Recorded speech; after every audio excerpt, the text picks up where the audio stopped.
أهلا بيكم في محتوى ببساطة الحكاية من أولها، وخلونا نفهم الموضوع ببساطة. إزاي إنسان فاشل دراسيا، مرفوض فنيا، ومهزوم نفسيا قدر يسيطر على شعب كامل ويقود العالم لأعنف حرب في تاريخه؟ هتلر مش مجرد شرير تاريخي، لكنه كان نتاج غضب، فقر، إهانة، وأخطاء سياسية عالمية. والأخطر إن الظروف اللي صنعته ممكن تتكرر. اتولد أدولف هتلر سنة 1889 في النمسا، في بيئة غير مستقرة نفسيا. أبوه ألويس هتلر كان قاسي، سلطوي وعنيف، وده خلى أدولف يعيش في خوف دايم.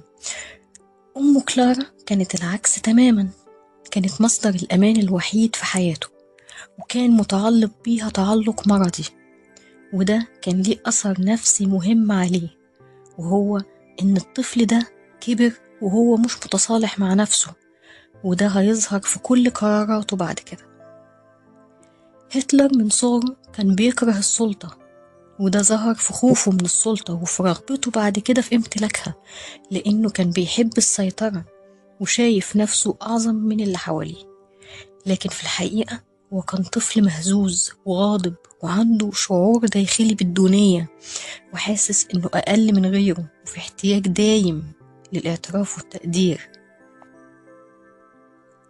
حلم هتلر الوحيد كان إنه يبقى رسام، كان شايف نفسه فنان عظيم، وقدم فعلا مرتين في أكاديمية الفنون في فيينا، لكنه اترفض، وده لأن فنه كان ضعيف، خاصة في رسم البشر. الرفض ده كسر صورته عن نفسه، لكن بدل ما يطور نفسه اختار يحمل غيره المسؤولية.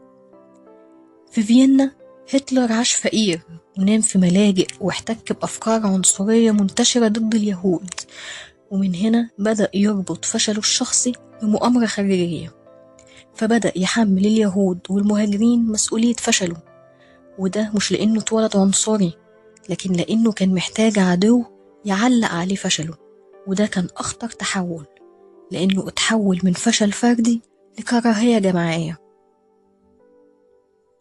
الحرب العالمية الأولى كانت نقطة تحول ضخمة في حياة هتلر، اللي اتطوع في الجيش الألماني وكان جندي ملتزم، لكنه ما كانش قائد ولا بطل. وقتها اتصاب وتعامى مؤقتا نتيجة غاز سام. بعدها جت الصدمة الكبرى بهزيمة ألمانيا في الحرب، واتفرضت عليها معاهدة فرساي المهينة، فكانت مفلسة، وشعبها كان غاضب، وما كانش عندها أي أمل. ومن هنا اتزرع جواه إحساس بالذل، وحس إن بلده اتطعنت في ظهرها، وإن الانتقام ما كانش اختيار لكنه كان واجب، وحس بكراهية لكل من خان الأمة في رأيه. بعد الحرب انضم هتلر لحزب صغير جدا، وده خلاه يكتشف قوته الحقيقية، وهي الخطابة. هتلر كان خطيب ناري، بيعرف يلمس الغضب والخوف، كان بيدي الناس عدو واضح، ويديهم إحساس إنهم ضحايا، ويديهم وعد بالخلاص. السياسة هنا بقت علاج نفسي جماعي، كان دايما يقول للناس انتوا مش فاشلين، انتوا ضحايا، وده كان أخطر خطاب سياسي ممكن.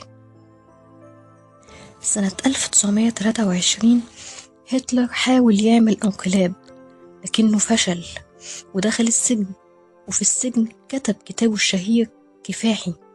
الكتاب ما كانش قوي أدبيا، لكنه كان خطير فكريا، لأنه كان بيعبر عن أفكاره، إن العرق الآري متفوق، وإن اليهود أعداء، وإن القوة هي الحل، وإن الديمقراطية ضعف. لكن العالم ساعتها استهان بيه بدل ما ياخده بجد. سنة 1933 حصلت أزمة اقتصادية عالمية، وضربت ألمانيا اللي تسببت في بطالة وفقر ويأس وجوع. وساعتها هتلر قدم نفسه كمنقذ قوي وواثق من نفسه، وعنده إجابات بسيطة لمشاكل معقدة، وقال للناس أنا الحل البسيط لمشكلة معقدة، ووعدهم بالكرامة والقوة واستعادة المجد القديم. الناس ما انتخبتش هتلر حبا فيه، لكنهم انتخبوه خوف من البديل.